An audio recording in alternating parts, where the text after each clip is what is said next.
General knowledge లోపల మొక్క లాంటి నత్తలంటే అందరికీ తెలిసే ఉంటాయి కదా. నత్త మనకి ఎందుకంటే జువాలజీలో వస్తుంది నత్త.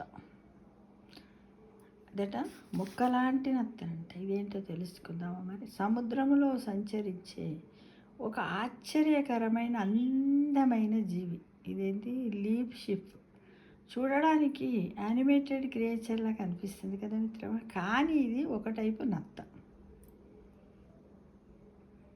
దీని తల భాగము చూడడానికి చిన్న గొర్రెపిల్లలా ఉంది, చూడండి గొర్రెపిల్లలా ఉంది.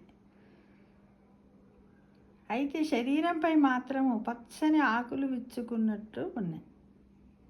లీఫ్ షిప్ నత్తలు 5 మిల్లీమీటర్ల నుంచి సెంటీమీటర్ మాత్రమే పెరుగుతాయి. మిగతా జలచరాల్లా కాకుండా అచ్చంగా మొక్కల్లాగే కిరణజన్య సంయోగక్రియ జరుపుకునే ఏకైక జీవి ఇదంట. ఇది సముద్రంలో నాచుని తిని అందులోని క్లోరోఫాస్లను శరీరంలో దాచుకుంటుంది. అంటే ఒకవైపు మొక్కలాగా మరొక వైపు జంతువులాగా కూడా శక్తిని పొందగలదన్నమాట. ఈ సముద్రపు జీవులు నీటిలో 33 అడుగుల లోతు కన్నా అడుక్కు వెళ్ళవు. దీనికి కారణము సూర్యరశ్మిపై ఆధారపడి జీవించే ఈ జీవి అని మనకు అర్థమవుతుంది. అంటే ఆ వెలుగు ఉన్నంత వరకే ఈదుతుంది సముద్రంలో, దాని ఇష్టం అని తెలిపోదు. అంటే తను ఆ విధంగా కూడా స్పర్శ జ్ఞానాన్ని, నాలెడ్జిని కలిగి ఉంది. చూడండి, వీటి జీవితకాలము 6 నెలల నుంచి 2 ఏళ్ళట. విచిత్ర రూపంలో ఆకర్షణీయంగా కనిపించే లీఫ్ షిప్లను పశ్చిమ పసిఫిక్ మహాసముద్రంలో, జపాన్, ఇండోనేషియా, ఫిలిప్పీన్స్ సముద్ర జలాల్లో మనము ఎక్కువగా చూడొచ్చట మిత్రమా. చూడండి ఎలా ఉంది కదా, ఆకులు విచ్చుకున్నట్టుగా, తల ఒక చిన్న గొర్రె పిల్లలాగా ఉన్నది కదా. అంటే దీంట్లో చూడండి కిరణజన్య సంయోగక్రియ జరుపుకుంటుంది. అంటే కిరణజన్య సంయోగక్రియ అంటే ఏంటి, చాలామందికి తెలిసే ఉంటుంది, చదువుకున్నారు. కాకపోతే మళ్ళొకసారి జ్ఞాపకం చేస్తాను. సూర్యరశ్మి ఉన్నప్పుడు పత్రహరితము గల మొక్కలు వాతావరణంలో ఉన్నటువంటి కార్బన్ డైఆక్సైడ్ను ఉపయోగించుకొని పిండి పదార్థాన్ని తయారు చేసుకునే విధానాన్ని కిరణజన్య సంయోగక్రియ అంటారు. దీన్ని ఏమంటాం, ఫోటోసింథసిస్ అని ఇంగ్లీష్లో కూడా అంటారు మిత్రం. అంటే మరి అది పిండి పదార్థాన్ని తయారు చేసుకునేటప్పుడు ఏం విడుదల చేస్తుంది, ఆక్సిజన్ని విడుదల చేస్తుంది. కాబట్టి మన మానవాళికి ఎంతో ఉపయోగకరమైనది. చెట్లు ఎలా అయితే ఉపయోగం, ఇప్పుడు ఈ నత్త కూడా అంతే కదా, కిరణజన్య సంయోగక్రియ ద్వారా ఆహారాన్ని తయారు చేసుకుంటుందంటే దాని అర్థం ఏంటి, మనకు కొంత ఆక్సిజన్ రిలీజ్ చేస్తుందని తెలుసు కదా. అంటే సముద్ర గర్భంలో తను సూర్యరశ్మి ఎంతవరకు అయితే లోతు వరకు ఉంటుందో అంతవరకే తను పోగలుగుతుంది. అలాంటి దాన్ని తను తెలుసుకునే నాలెడ్జ్ కూడా ఈ నత్తకున్నదని మనం అందరం కూడా తెలుసుకోవాలి, సంతోషించాలి. చూడండి, అంటే ఎన్నో వింతలు. నిజంగా సృష్టి అనేది ఎంత మిరాకిల్ కదా.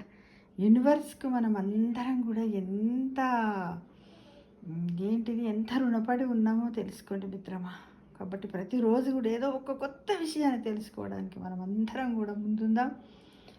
ఇదేంటంటే అక్కడ ఇక్కడ బుక్స్ చదువుతుంటే సేకరించినటువంటిది ఇది కదా, కానీ ఎన్నో ఉన్నాయి అనే విషయం తెలుసుకోవాలి.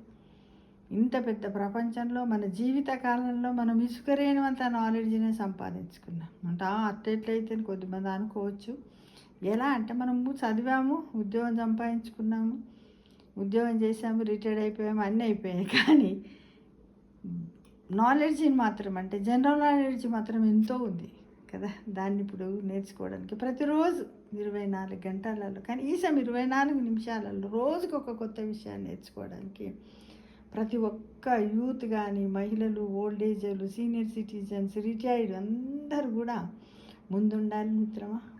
ఒక టైం టేబుల్ పెట్టుకోండి, ప్రతి ఒక్కరు కూడా దీన్ని సాధించడానికి ముందుండాలి. Knowledge is power, power is knowledge, అంతే కదా అనే విషయాన్ని ప్రతి ఒక్కరం తెలుసుకుందాం. ఆల్వేస్ అప్డేట్ కావాలి, నేర్చుకోవాలి కదా. Every person learning, everyday learning చేయాలి కదా. టీచర్ ఆల్వేస్ లర్నర్ అని ఎలానో every person also always learner లాగానే ఆనందంగా ఉండాలి. ప్రకృతికి మనం ఎంతో రుణపడి ఉన్నాం. Thank you God for everything, thank you for nature అని రోజు మనము మన గ్రాటిట్యూడ్ను సమర్పించుకోవాలి. తప్పకుండా ప్రతి ఒక్కరు ప్రయత్నించండి. ఇలాంటి ఎన్నో పెట్టండి. నాకు ఇది దొరికి మీకు కూడా ఇంకెన్నో రకాలు ప్రయత్నిస్తే దొరకకుండా పోదు కదా. చాలా బాగుంది కదా. Thank you for watching.